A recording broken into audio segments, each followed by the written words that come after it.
함께 만드는 언론 미디어 협동조합. 여기는 국민TV. 함께 만드는 언론 미디어 협동조합. 여기는 국민TV.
귀로만 듣던 국민TV의 팟캐스트를 이제 보이는 라디오로 시작합니다.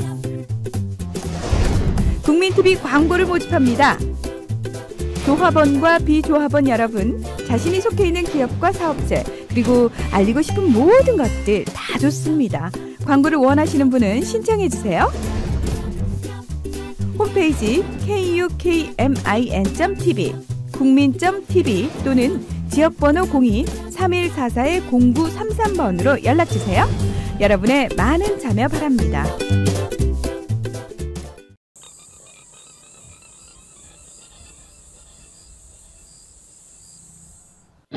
전봇대 들어온다는 식으로 이야기해. 근데 별로 관심이 없었지. 농사 짓기 바빠가지고. 나는 사는 것이 진짜 이게 지연장가이고 이 국민들 말라지니까 이거 싶어가지고 많이 또. 산에도 주인이 있다. 산에도 산신령도 있다.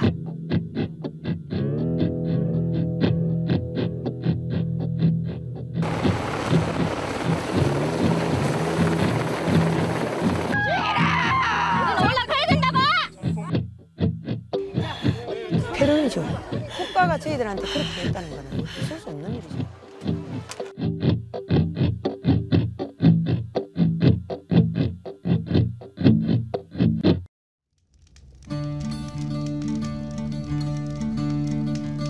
다른데 철잡을 다 써도 우리가 꺾어내려 있어야 되는 거고.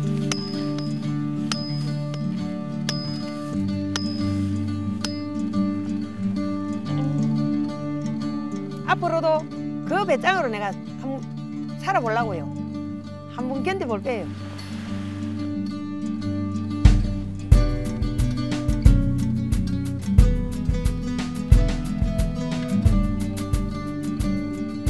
한번 놀았으면 좋겠지.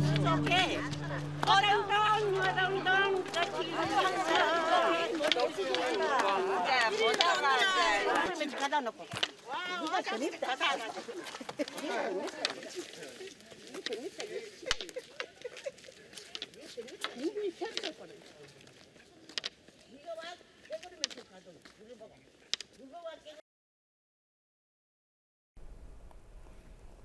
안녕하세요. 대중문화의 현상을 콕 집어드리는 황진미의 문콕 시간입니다. 오늘은 밀양아리랑의 감독 박배일 감독님을 모시고 영화와 밀양 싸움에 대해서 여러 가지 질문을 나눠보겠습니다. 안녕하세요. 안녕하세요. 지난번에 뵙고 지금 두 번째 뵙는 거네요. 예. 사실은 한 세 번째쯤 되는 거예요. 제가 밀양전 영화에도 그때 보러 갔었는데 그때 감독님을 먼 발치에서만 뵀었어요. 거의 너무 노숙자 같은 차림이어가지고 말을 붙이기가 너무 힘든 상태였었거든요. 근데 오늘은 굉장히 말쑥한 모습이시네요. 그때는 한창 밀양 싸움을 같이 하고 있는 상태라서 그래서 조금 이제 현장에도 있고 이제 뭐 밀양전이 상영될 때면 관객들 만나러 가고 이래가지고 그때는 모양새가 좀 그랬던 것 같고 오늘은 뭐 이제 그런 현장에 적극적으로 결합하고 있는 상태는 아니라서 약간 말끔하게 된 것 같아요. 지금 부산에서 이 촬영 때문에 다시 올라오신 거잖아요. 집이 예. 부산이신 거죠? 방금 새벽 차 타고 올라왔어요. 예. 아, 이 티셔츠가 이번에 새로 나온 밀양 싸움의 대책위에서 만든 그런 티셔츠인가요? 이거는 그 대책이랑 배급사랑 같이 해가지고 밀양 아리랑 개봉을 기념해서 765 아웃 킬로볼트 송전탑을 좀 뽑아내자는 의미로 기념으로 좀 만들어서 관객들이랑도 좀 나누고 저희도 좀 나눠 입고. 네. 아우, 그게 있는 줄 알았으면 저도 그걸 입고 같이 진행을 했으면 더 좋았겠다는 생각이 드네요. 예, 이전 버전 옷은 제가 집에서 청소할 때 입고 옷이 거의 걸레가 되다시피 했는데요. 하늘색 그 765 이렇게 돼 있는 우리가 밀양이다라는 그 옷이 아주 면이 좋더라고요. 예. 예, 신소리인데 사실 저는 이 영화 보면서 이게 굉장히 심각한 사태를 다루고 있음에도 불구하고 이 영화의 최대 강점은 어떤 허허실실의 유머가 아닐까? 그런 생각을 했습니다. 제일 처음에도 막 산을 오르는 그 할머니 분들이 올라가서 뭘 하시나 했더니 감춰놓은 수박을 깨서 먹는 그런 장면 같은 게 있잖아요. 네. 이 영화를 이제 구상하시고 또 편집을 하실 때 제일 어떤 신경을 써서 했다는 스스로 생각하는 이 영화의 코드는 뭔가요? 일단 첫 번째 코드는 제가 밀양에서 거의 2년 넘게 지금 생활하면서 이제 밀양을 지켜봐 왔는데 언론에서 비춰진 그렇게 싸우는 폭력적인 장면뿐만 아니라 그 밀양에서 제가 보고 느낀 것을 솔직하게 얘기하자. 그게 단순히 경찰에 의해서 혹은 한전에 의해서 이렇게 무너지는 어떤 사람들과 마을뿐만 아니라 그 속에서 해맑게 웃고 밥을 같이 먹는 사람들의 이야기가 원래 밀양의 이야기이기 때문에 그 공간이 어떻게 보면 전쟁터가 되고 그 사람들이 투사가 되는 과정들이 이제 밀양 싸움의 과정인데 그 이전에는 굉장히 공동체를 잘 이루고 살았던 사람들이기 때문에 그런 모습들과 함께 그렇게 변해가는 사람들 그리고 찢어지는 공동체 이야기를 좀 하자. 그래서 사람들이 육수로 심각하게 밀양을 생각하는데 그렇지 않고 웃음도 있고 밥도 같이 먹고 때로는 울기도 하고 이런 모습들을 좀 솔직하게 담으려고 노력했습니다. 그렇죠. 보통 이제 뉴스 클립 화면에는 막 격렬하게 싸우는 이제 그 장면만 나오고 우리가 이제 짧은 동영상으로 늘 그런 것을 소비하다시피 하니까 진짜 밀양에서 진정으로 파괴되고 있었던 것은 무엇인가 또는 진정으로 복원해야 하는 것들은 무엇인가 같은 것을 생각해야 되는데 사실 그런 것을 보여줄 수 있는 것이 뉴스가 아닌 독립 다큐멘터리의 힘이 아닐까라는 생각이 들었거든요. 근데 그렇게 하기 위해서는 정말 그 주민들과의 이 카메라와 어떤 얼마만큼 밀착을 이루어내고 그들의 일상 속으로 나도 일상의 일부가 되어서 들어가느냐 하는 것이 어떤 관건일 거라고 생각이 들어요. 그걸 위해서 감독님께서는 정말 굉장히 오랜 시간을 거기에서 그 주민들과 같이 계시고 여러 가지를 같이 공유하셨을 것 같은데 거기에 대해서 좀 얘기를 해주시면.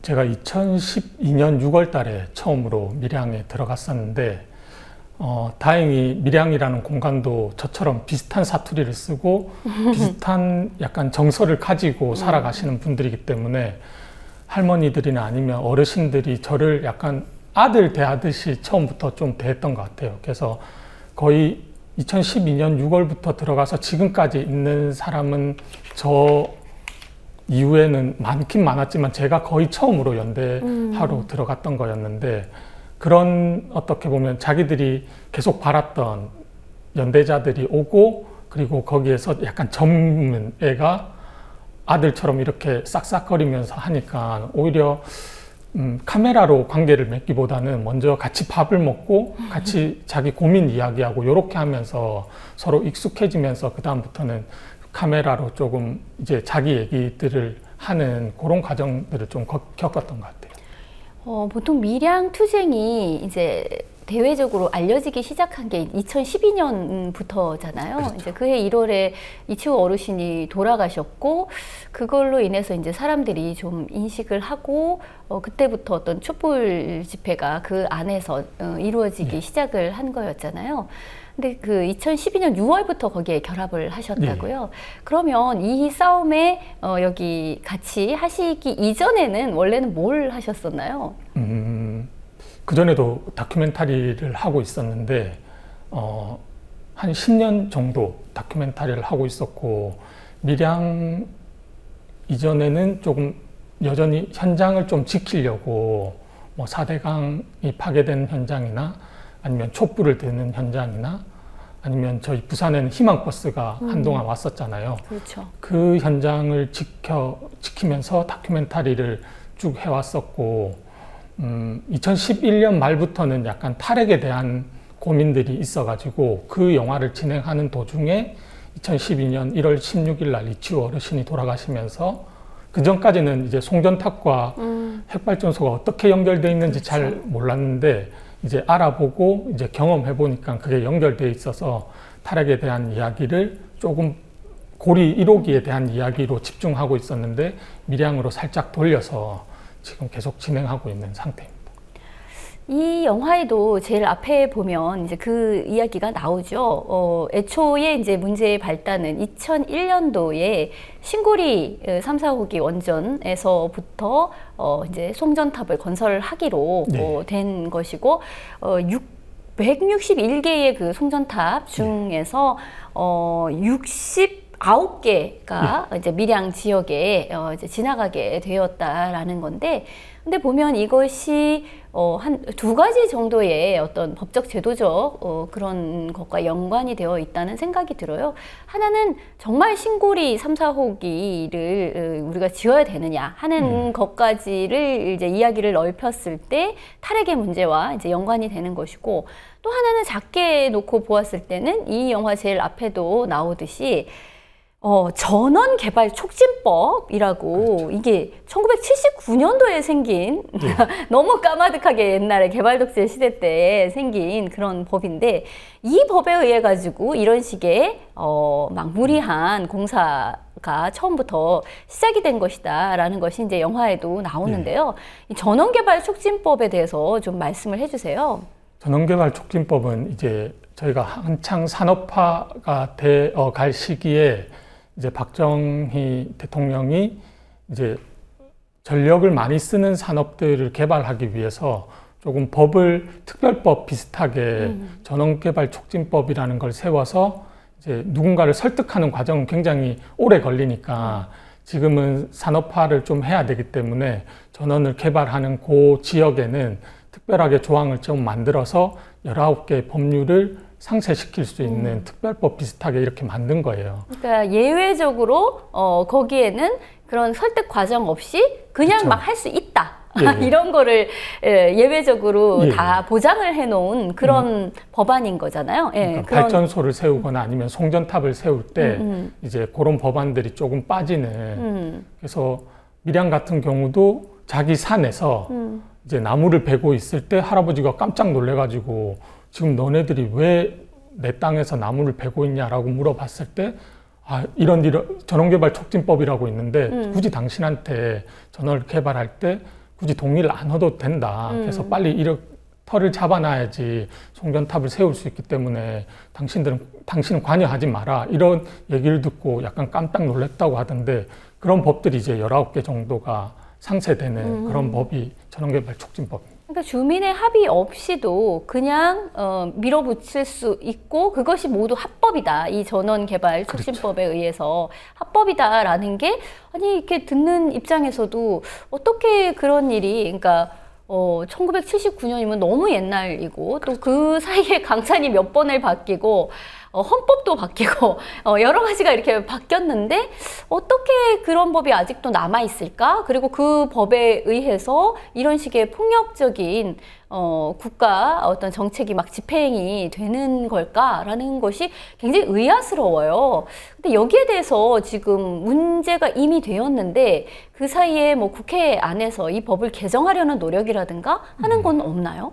할머니들이랑 뭐 대책이랑 이렇게 해가지고 많은 시민들이랑 해서 좀 이 법을 개선하자. 그렇게 해야지 최소한 이렇게 폭력적으로 혹은 비민주적으로 이렇게 사업이 실행 안 될 거다라는 문제 제기를 했는데 그거를 받아 몇몇의 소수의 의원들만 이거를 문제 제기를 하고 그것을 막 받아 안아서 법을 개정하려고 하는 시도는 아직 안 보이고 있는 것 같아요. 그래서 19대 국회는 이제 거의 물 건너간 거니까 좀 20대에는 조금 할 수 있게끔 이제 전국적으로 좀 준비를 하고 있는 상태. 그리고 또 한 가지 이 영화에도 이제 언급이 되지만은 이게 신고리 3, 4호기를 위해서 이 송전탑이 건설이 된 건데 사실 그 신고리 3, 4호기는 왜 그렇게 빨리 지어야만 했는가 라는 것을 보면 물론 거기엔 뭐 부품 불량의 문제 때문에 그 공사 자체가 지연되고 있는 것도 있고 하지만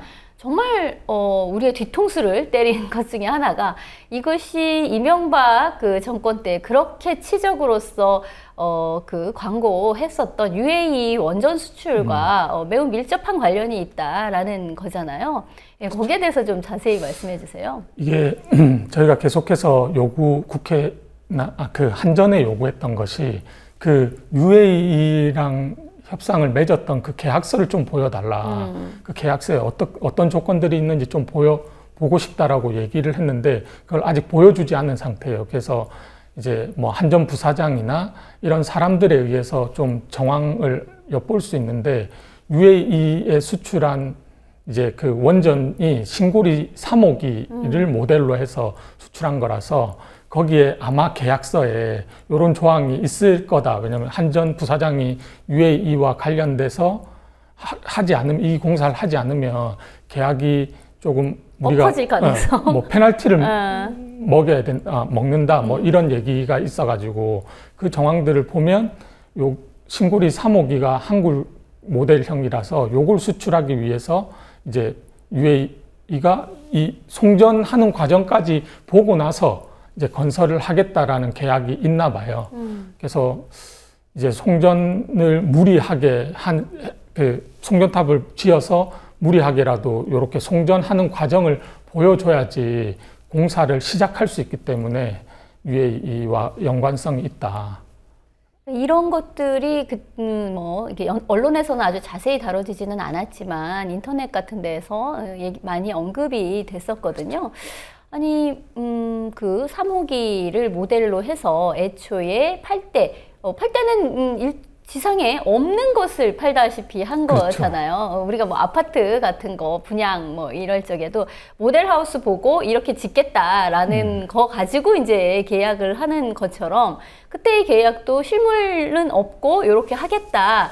라는 건데 그 앞서의 모델이 전혀 없지만 국내에 이제 이것을 짓고 있으니까 그러니까 그게 돌아가는 거를 보면서 뭐가 어떻게 성공적으로 되는지를 알려줄 수가 있다.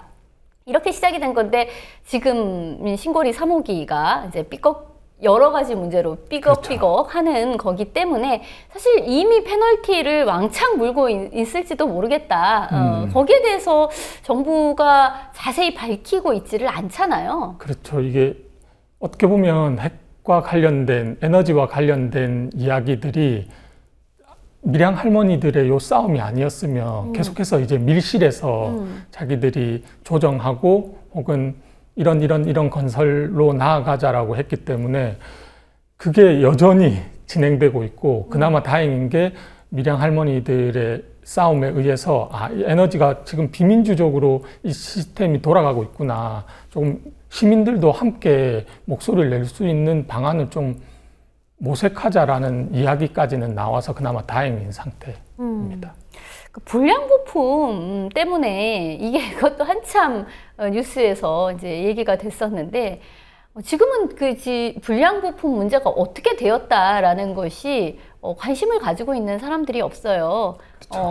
근데 이게 정말 이런 불량 부품이 어떤 사소한 문제가 아니라 굉장히 핵심적인 그렇죠. 곳에 들어가는 것이 불량 부품이 되었다는 거잖아요. 그렇죠. 그것이 이제 깨지게 되었을 때는 어마어마한 사고로 이어질 수 있는 건데 그런 곳에서까지 납품 비리 같은 것이 횡행하고 있고 이런 모든 결정은 밀실에서 이루어지고 있고 굉장히 큰 공사를 뭘 수주를 했네 어쩌네 하면서 거기에 대한 위험이나 피해는 국민이나 뭐 이런 사람들이 지금 다 그 가능성으로서 안고 살고 있는 것이고 거기에 대한 모든 이권은 몇몇의 사람들, 국내 자본이라든가 뭐 이명박 같은 이제 그런 정치인이라든가 하는 사람들에게 다 크게 돌아가는 방식으로 되는 아주 전형적인 구조가 아닌가라는 생각이 들었어요. 그 부품 관련해서는 지금까지 뭐 달라진 것이 있나요?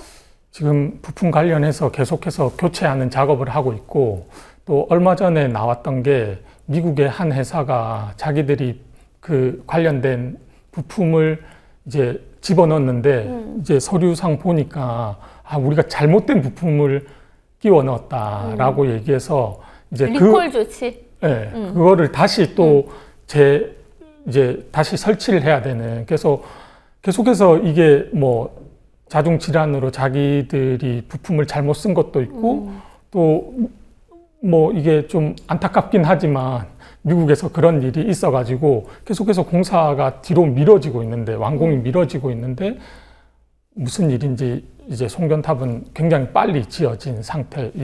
그 기간 동안 조금 합의를 하고 주민들과 대화를 나눠서 좀 더 이렇게 많은 사람들이 설득된 과정 안에서 했으면 굉장히 좋았을 건데 그렇지 못했던 게 좀 안타까운 현실입니다. 근데 보면 자기들의 그 신고리 3호기가 건설되는 과정에서의 그 어떤 추문이라고 할 수 있는 그런 것들이 나오는 것과는 또 무관하게 어떤 식으로든 이쪽에서 사람들의 반대로 막아지는 거는 막 밀어붙여서라도 강행을 해야 되겠다라는 그런 더 큰 어떤 강공 드라이브의 계기가 되지 않았나라는 생각이 들어요. 우리가 보통 생각했을 때는 아니 뭐 부품 그런 문제도 있고 해서 어차피 지금 신고리 3호기가 빨리빨리 예정대로 지어지기는 힘든 상황인데 엎어진 김에 쉬어가자고 이 문제에 대해서도 어떤 합의 과정을 좀 제대로 거쳐보자 라고 민주정부라면 당연히 그렇게 생각을 했을 것 같은데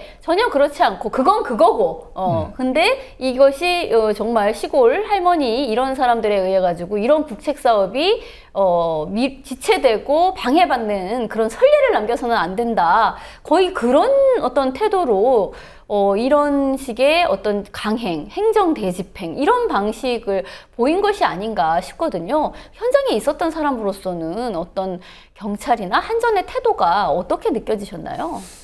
2013년 10월 달에 이제 대규모 병력이 들어와서 그 병력의 보호 아래서 이제 송전탑이 지어졌는데 그 전까지는 그래도 이제 막 경찰이 그런 식으로 주민들을 압박하고 한전이 그런 식으로 강행한 적은 없었어요. 근데 눈치를 보고 있었던. 네, 눈치를 보거나 아니면 이야기를 그나마 조금 하려고 노력했던 것 같은데 2013년 10월부터는 반드시 지어야 된다. 이 기간 동안 어느 특정 기간 동안 반드시 지어야 된다라는 목표가 있는 것 같이 주민들이 다치거나 아니면 주민들이 울고 있거나 이런 상황들을 옆에서 뭐가 벌어지고 있든 상관없이 오로지 그 송전탑을 짓기 위한 행동만 계속했던. 그래서 이게 우리를 보호해줘야 되고 우리 때문에 전기가 있어야 되고 우리를 보호해줘야 되는 공권력과 우리 때문에 전기가 생산되는데 왜 우리의 말을 들어주지 않는지에 대한 의문보다는 약간 분노가 더 일어나는 상황이었던 것 같아요. 어떤 이 영화 안에도 있지만 그런 어떤 분노가 결집된 어떤 장면 같은 것이 2013년도 12월이었었죠. 그 유한숙 어르신이 은독 자살을 하시게 되었고 그것과 관련해서 분향소를 설치하는 문제로 또 분향소가 막 철거되고 또 거기에서 사람들이 어떤 그 공권력과 이렇게 싸우게 되는 그런 장면이 굉장히 안타깝게 이렇게 그려지는데요. 저도 이 영화를 보면서 그 대목이 가장 끔찍하고 슬프달까? 그런 느낌이 들었어요. 그래서 거의 상주이고 유족임에도 불구하고 경찰들이 뭐 상관없어! 막 밀어붙여! 막 이러면서 어느 곳에서 누가 돌아가셨든지 간에 상주와 유족을 그렇게 대하는 것은 정말 인간에 대한 예의가 아니로구나 라는 생각이 들었는데 그 장면을 찍으시면서는 어떤 생각이 드셨는지. 그때 상황이 이제 경찰한테 계속, 시청한테 계속 요구를 했었죠. 우리가 좀 애도하는 시간을 좀 달라. 이치우 어르신 돌아가셨을 때도 시청 앞에서 오랫동안 애도하는 시간을 가지게 해줬거든요.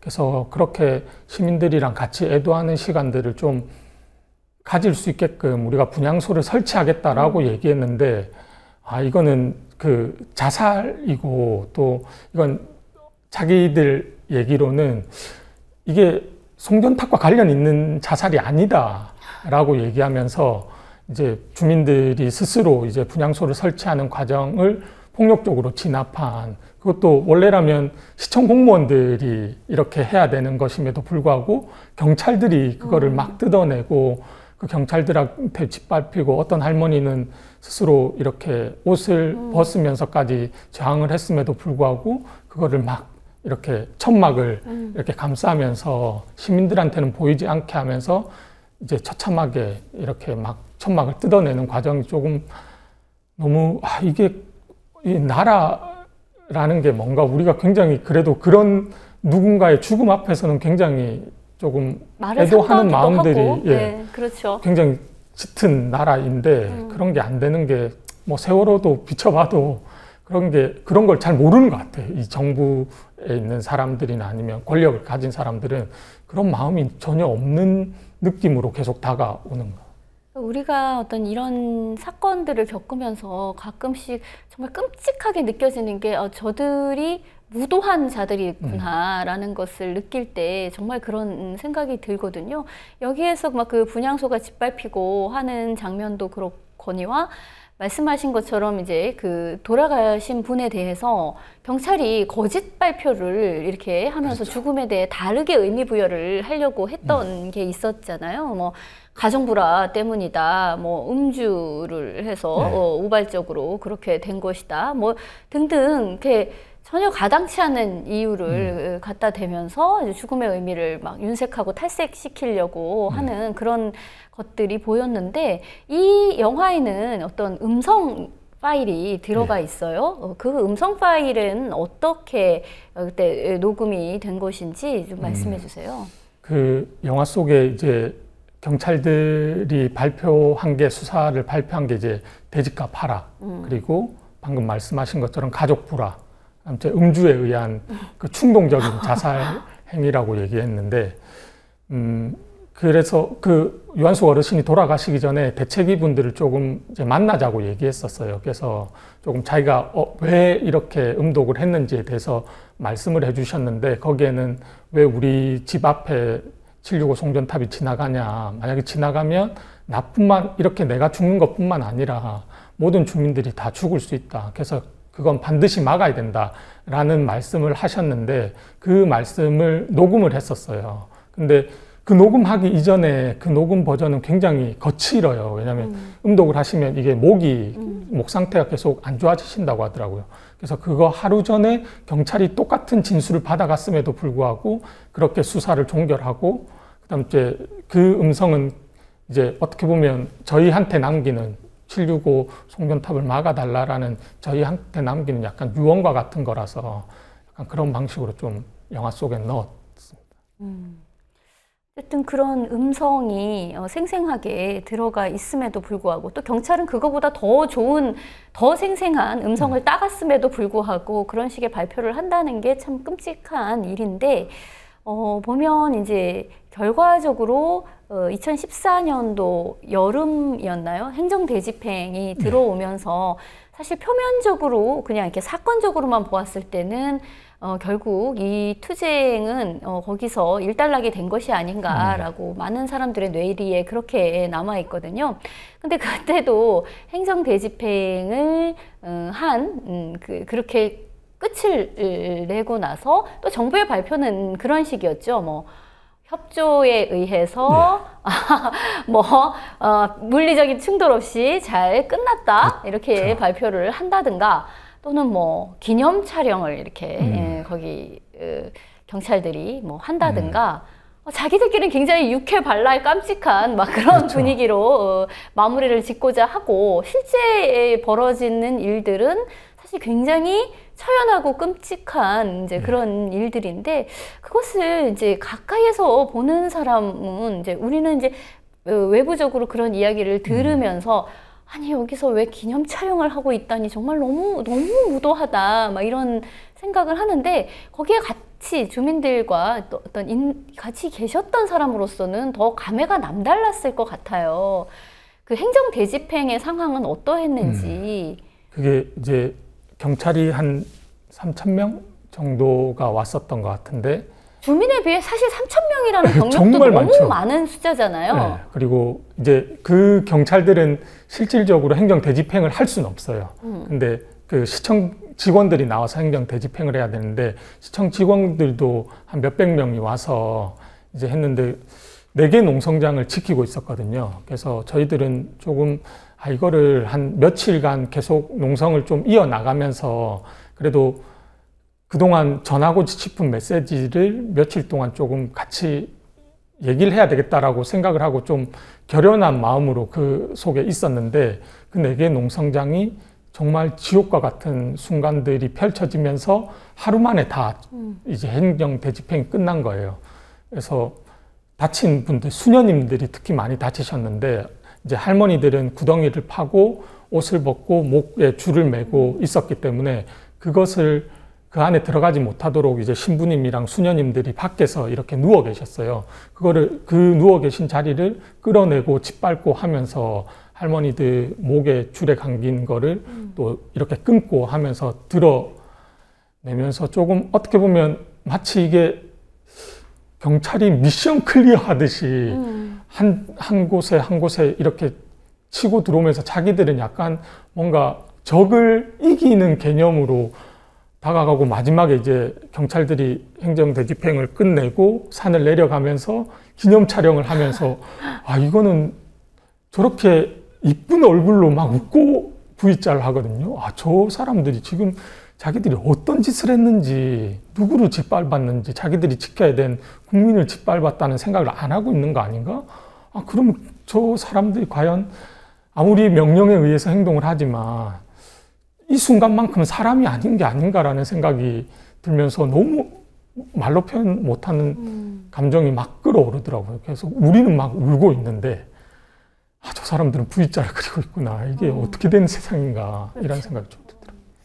그런 느낌이 들 때 우리가 어떻게 뭐 저 사람들은 저런 지금 직무를 하고 저건 저 사람들의 일이니까, 또는 뭐 나라는 다른 입장일 수 있겠구나라고 생각하다가도 어느 순간에는 같은 세상을 살고 있는 같은 사람인가? 라는 어떤 인간 대 인간으로서의 공통 기반이 어떤 붕괴된 것 같은 그런 느낌을 가질 때가 가끔 있는데, 이제 이 행정 대집행 때 이렇게 V자로 예쁘게 사진을 찍고 있는 모습을 보았을 때 또 그런 느낌이 들었던 것 같아요. 그러니까 이게 기본적으로 사람이라고 하면 기본적으로 이웃을 생각하고 그런 감성들이 있다고 저는 믿고 있거든요, 최소한. 근데 밀양에서 있는 동안은 나랑 다른 세계에 사는 사람들이 있을 수 있겠구나, 정말 다른 차원에 있는 사람들이 있을 수 있겠구나라는 생각 때문에 약간 무섭더라고요, 사람이라는 존재가. 그래서 이거 어떻게 해야 될까, 뭐 이런 생각이 좀 드네요. 너무 이야기가 너무 우울해졌는데 근데 사실 그래요. 다른, 대부분의 사람들은 밀양 싸움이 그렇게 행정 대집행을 끝으로 뭔가 종료가 되었다라고 그렇게 잘못 알고 계신 분들이 많은데 사실 그렇지 않잖아요. 그렇죠. 지금 최근에까지도 그러니까 이어져 왔던 촛불 집회가 이제 200회를 찍게 되었다라는 것 포함해서 최근에 밀양 싸움은 끝나지 않았다라는 것으로 대규모 행사도 있었는데요. 거기에 대해서는 좀 얘기해 주세요. 저희가 6월 11일인지는 몰랐지만 언젠가는 행정 대집행이 들어올 거고 그렇게 끔찍한 상황일지는 몰랐지만 언젠가는 그런 과정에 의해서 농성장이 다 무너질 거다라는 생각을 예상을 하고 있었어요. 그렇게 하면서 시즌2를 조금 스스로 준비를 하고 있었거든요.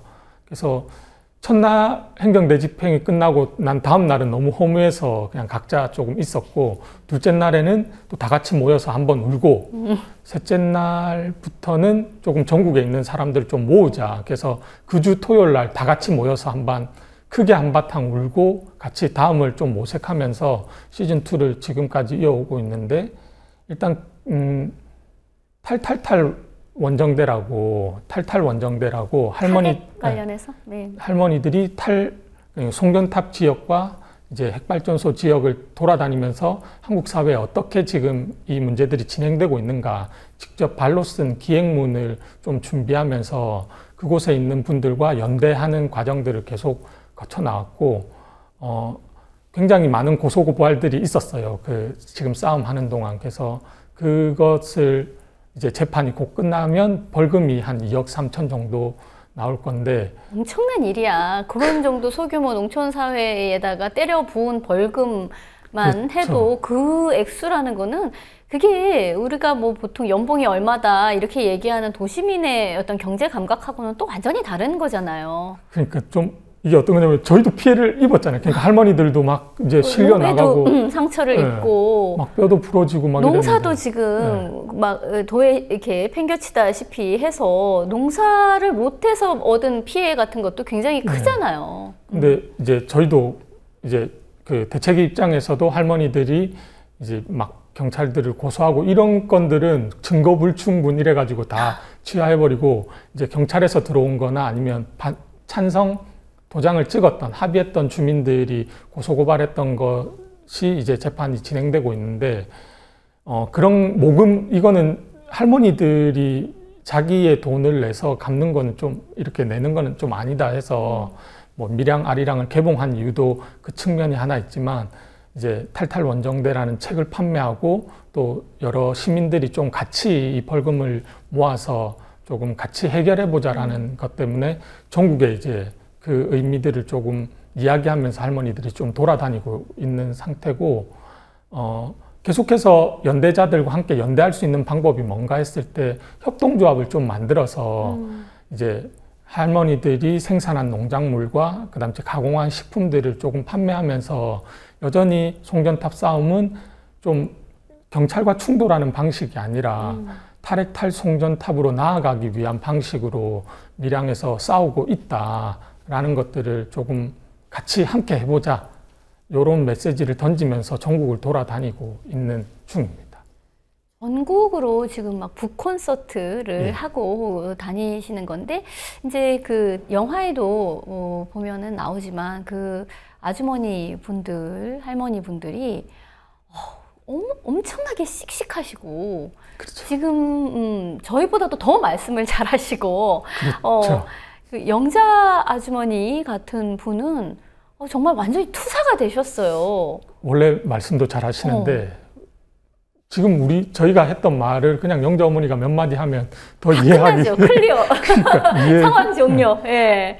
그러니까 훨씬 더 말씀도 잘하시고 이 문제에 대해서 아주 정통한 해박한 이제 그런 지식과 문제의식도 지니고 계시고 또 다른 사람을 어떤 설득 감화시키는 그런 에너지도 정말 대단한 그런 분이시라는 생각이 들었어요. 근데 영자 아주머니뿐만 아니라 거기에 이제 계신 그 같이 싸움을 하셨던 이제 그런 분들 같은 경우에도 그 어떤 건강함? 뭐라 그럴까? 이렇게 늘 땅에서 농사를 짓고 이 농작물들과 이렇게 자신이 늘 호흡해 왔고 또 같이 밥을 해 먹고 하는 그 생활 자체에서 일어나는 어떤 공동체의 건강함 또는 땅 힘을 받고 살아서의 그러한 건강함 같은 것이 이 영화 곳곳에 이렇게 담겨 있다는 생각이 들었어요. 근데 제가 이제 정말 이것은 길이 남을 어떤 장면이다, 엔딩이다 라고 생각했던 것 중에 하나도 그런 거였거든요. 밖에서는 막 행정대집행의 그 소리가 들리는데 그것을 보여주는 것이 아니라 안에서 이렇게 식사를 다 같이 하는 밥상 공동체로서 이렇게 식사를 하는 그 모습이 이렇게 시각적인 것과 청각적인 것을 다르게 가져가셨단 말이죠. 이건 정말 굉장한 거다라는 생각이 들었는데, 그러니까 행정대집행을 당한 것은 이제 우리의 어떤 뼈아픈 현실이지만 사실 이 밥을 먹는 그것은 행정대집행보다 뭐 며칠 전에 있었던 일일 수도 있고 뭐 그렇다지만 사실은 이것은 계속 반복되는 우리의 일상이거든요. 행정대집행이 일어난 이후에도 계속해서 우리는 이렇게 모여서 밥을 먹을 것이고 그러한 방식으로 우리는 계속 싸움을 뿌리처럼 계속 이어나갈 것이다 라는 그런 어떤 의지와 암시 이런 것들이 굉장히 잘 녹아져 있는 그런 엔딩이다 라는 생각이 들었습니다. 이제 그런 엔딩을 구상하시게 된 계기 같은 건 어떤 게 있나요? 일단 조금 이 밀양 싸움의 가장 큰 힘은 뭐 땅의 힘도 있겠지만 저는 밥심이라고 생각하거든요. 그러니까 여러 연대자들이 한 번 밀양에 오면 이 연대를 끊을 수 없고 지속적으로 계속 밀양에 연대했던 이유가 그냥 밥심이 아니라 정말 맛있는 시골 밥상이었기 때문에 그 밥상을 약간 밥상 아래 공동체가 또 안타깝지만 형성되었는데 경찰들과 그러니까 공권력과 한전이 무엇을 이렇게 무너뜨렸는가 6.11뿐만 아니라 지금까지 이제 송전탑 싸움을 계속 해오면서 무엇을 무너뜨렸는가 했을 때는 그 밥상을 뒤엎은 게 아닌가라는 생각 때문에 조금 소리로는 그 지옥 같은 순간들을 좀 상상하게 만들어주면서 그들이 무너뜨렸던 것 그리고 우리가 지키려고 했던 것이 무엇이었는가를 조금 그 장면에서 좀 보여주고 싶었던 의도가 많았던 것 같아요.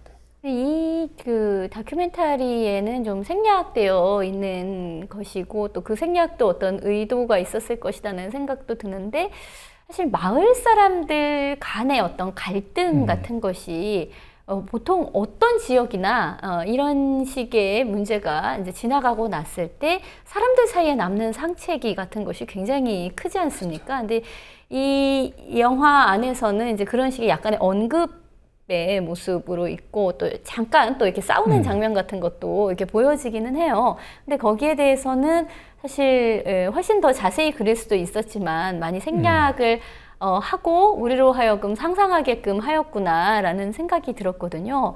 마을 사람들 간의 어떤 갈등 또는 상책이 이런 거에 대해서는 어떻게 보고 느끼셨는지.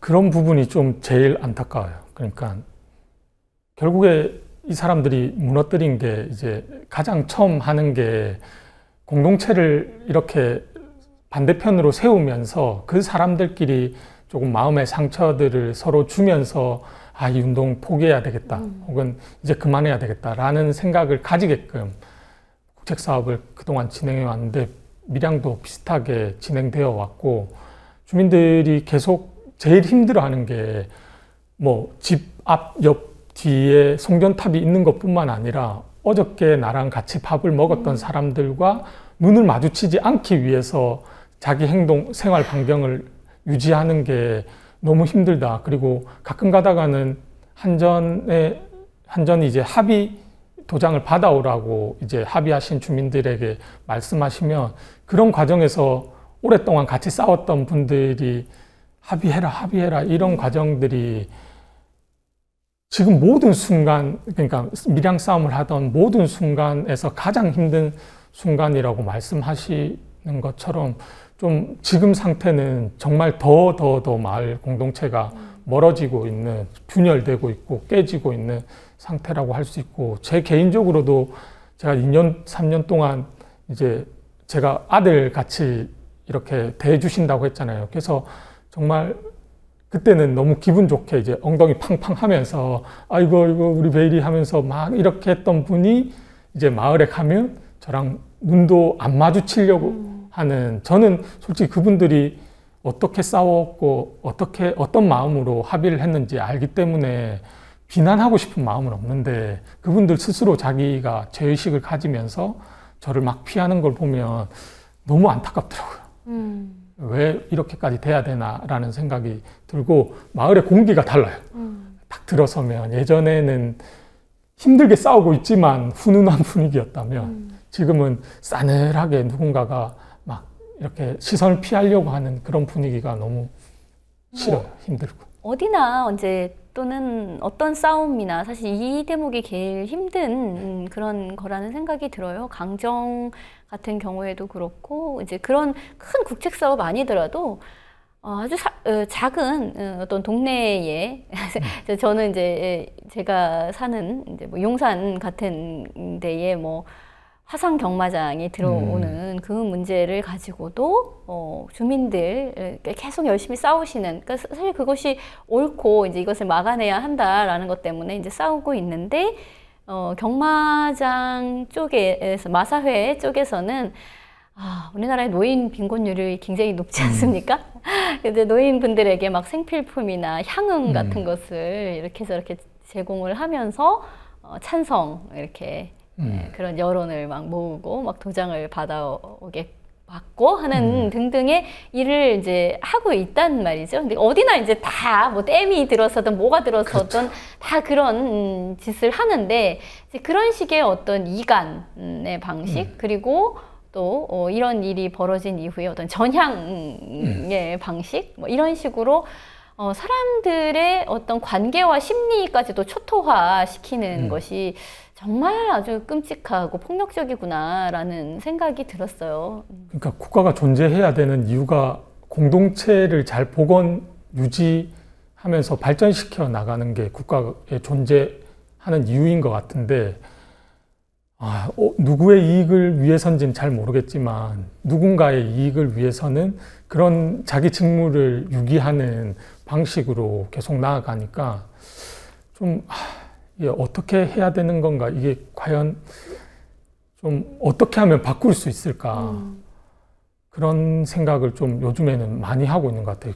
조금 사회적인 연대나 이런 차원에서 지금 반대를 여전히 하고 있는 주민들을 감싸 안아야 된다라는 생각은 있지만, 과연 그 사람들이 이런 연대로 감싸 안아서 얼만큼 많이 치유할 수 있을까. 그렇죠. 반대하시는 주민들뿐만 아니라 합의하신 주민들도 과연 그 이전의 삶의 공동체적인 삶으로 돌아갈 수는 이제는 없거든요. 어떤 방식으로든. 그래서 이거는 어떻게 해결해야 될까라는 생각들 때문에 조금 최근에는 그런 생각들로 좀 많이 제 생각을 조금 계속해서 어떻게 해야 될까 이렇게 생각하고 있는 중. 네, 생각해 보면 이제 뭐 흔히 뭐 제국주의가 식민지를 지배할 적에 뭐 디바이드 앤 컨커, 분리해서 그 지배해라, 이런 식의 뭐 갈라치기의 수법이라든가 이런 건 굉장히 오래된 건데, 그거는 제국주의가 식민지를 통치하는 방식이었던 거잖아요. 근데 그 방식 그대로 자국의 공권력이 자국민을 대상으로도 지금 계속 그런 똑같은 방식을 구사하고 있단 말이죠. 그렇죠. 그러니까 뭐 갈라치기, 이간계, 그리고 어떤 전향의 방식, 이런 식으로 해서 계속해서 사람들을 무력화시키고 식민화시키는 것을 너무너무 잘 계승해서 하고 있구나라는 생각이 들어요. 그러니까 할머니들이 하신 말씀이 그래, 전원개발촉진법 때문에 이렇게 됐는데, 그러면 그 이후에 어떤 이거를 민주적으로 보완시키기 위한 작업을 조금 한전이나 아니면 국가가 해야 되고, 송전탑이 조금 그 지역에 피해를 많이 준다면 송전탑이 아닌 대체적인 것들을 조금 개발해내야 되는데, 한전이나 국가는 어떻게 하면 잘 이 사업을 분열시켜서 잘 수행할까만 고민한 것 같다. 그렇죠. 지난 40년 동안 이게 너무 황당하고 내가 그동안 믿어왔던 국가, 왜냐하면 이분들 굉장히 보수적인 분들이에요. 그렇죠. 원래 밀양 지역도 밀양 그렇고. 지역 자체가.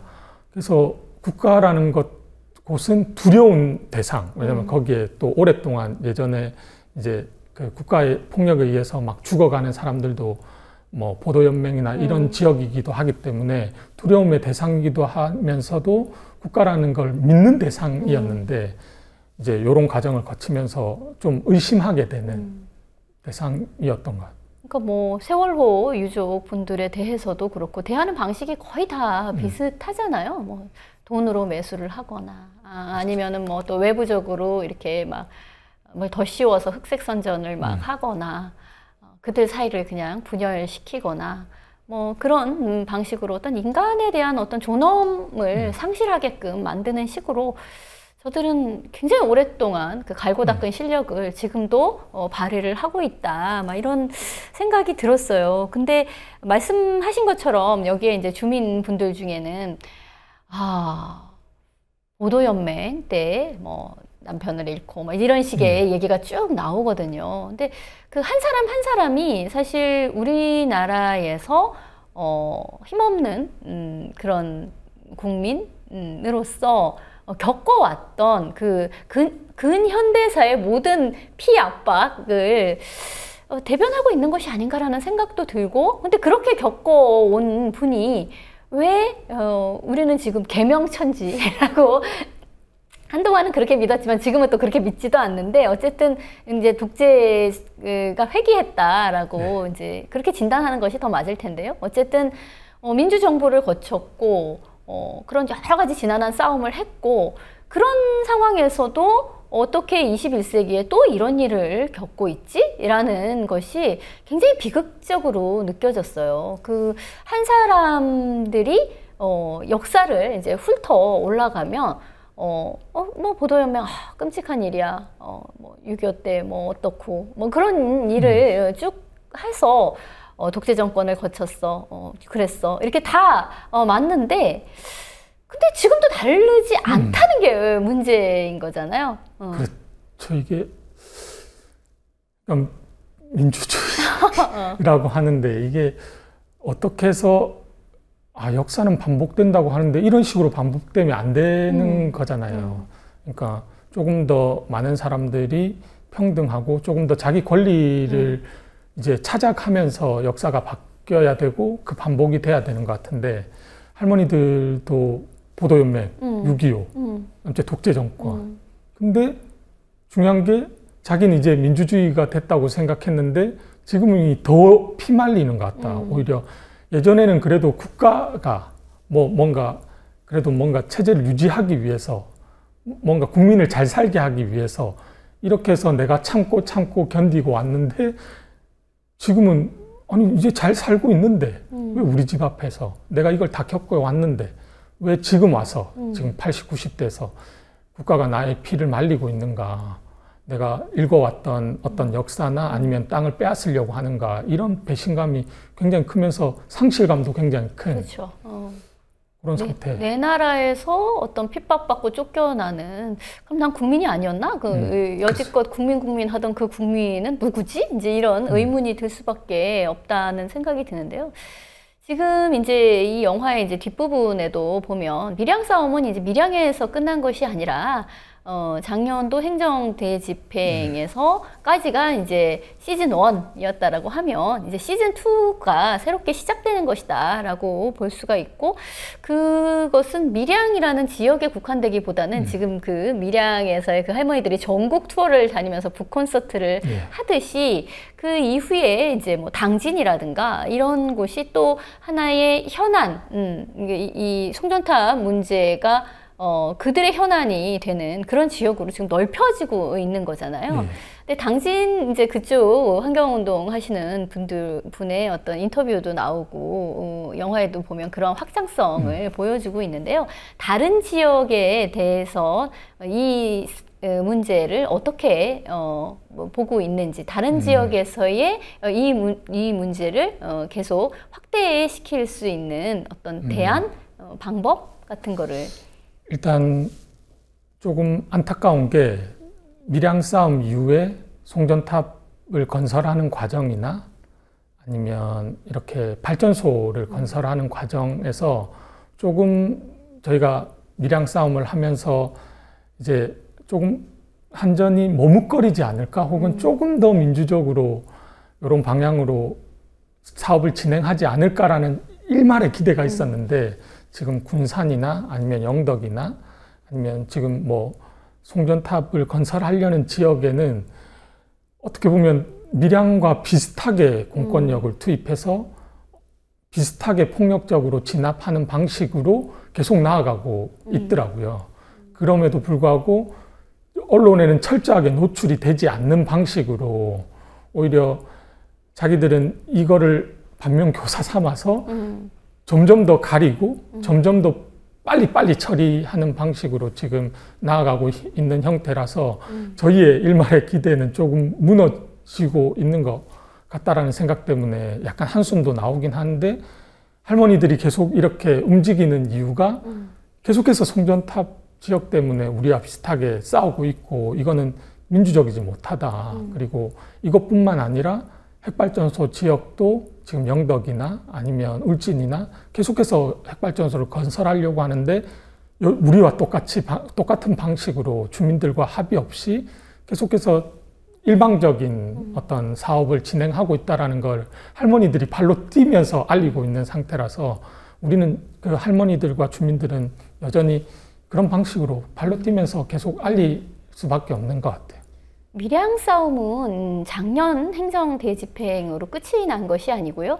이것은 문제가 이미 이제 전국화되었다라고 볼 수가 있고, 이 싸움들은 당진을 비롯한 지금 새롭게 송전탑들이 건설되고 있는 지역이나 아니면 다른 핵발전소가 건설되는 그런 지역에서 새롭게 문제 제기되어야 할 것으로 생각이 됩니다.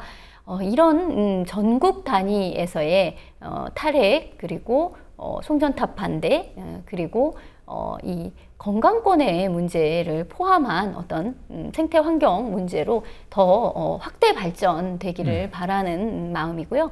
오늘 나와주신 박배일 감독님과 밀양 싸움의 이야기, 뒷이야기, 그리고 밀양 아리랑이라는 다큐멘터리에 대해서 말씀을 나눠보았습니다. 오늘 나와주신 감독님 정말 감사드리고요. 예. 네, 또 다른 다큐멘터리를 이제 찍게 되시면 또 다른 것으로 배웠으면 좋겠네요. 네, 네, 저도 그렇게 했으면 좋겠습니다. 네, 오늘 나와주셔서 고맙습니다. 네, 감사합니다. 오늘은 밀양 아리랑의 감독님이신 박배일 감독님을 모시고 밀양 싸움과 영화에 얽힌 어떤 후기 같은 이야기를 많이 나눠보았습니다.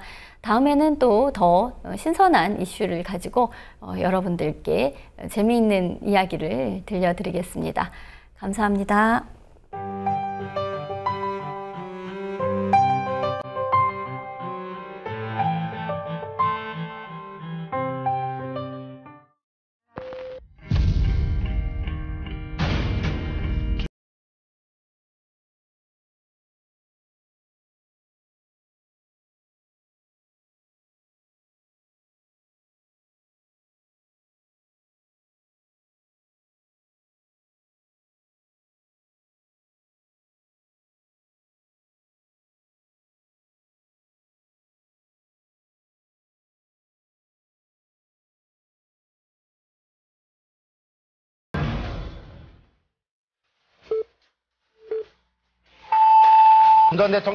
전두환 대통령은 오늘 민정당 창당 기념 박근혜 대통령이 오늘 네덜란드로 떠났습니다.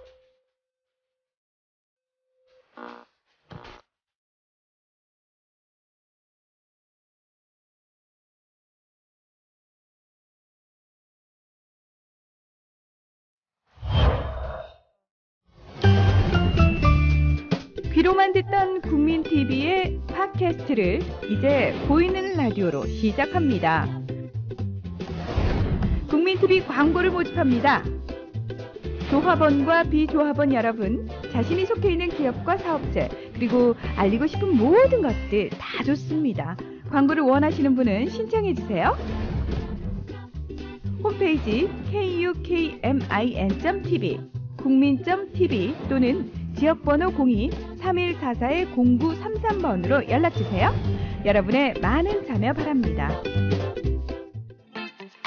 국민TV, 국민라디오 그리고 뉴스케이를 응원하시는 분들, 미디어협동조합 조합원 가입으로 힘을 실어주십시오. 그리고 기존 조합원분들은 월조합비 납부 신청을 해주시면 감사하겠습니다. 조합원 가입과 월조합비 납부 신청 문의는 홈페이지 국민.tv 또는 서울전화 3144-7737로 연락주시면 됩니다.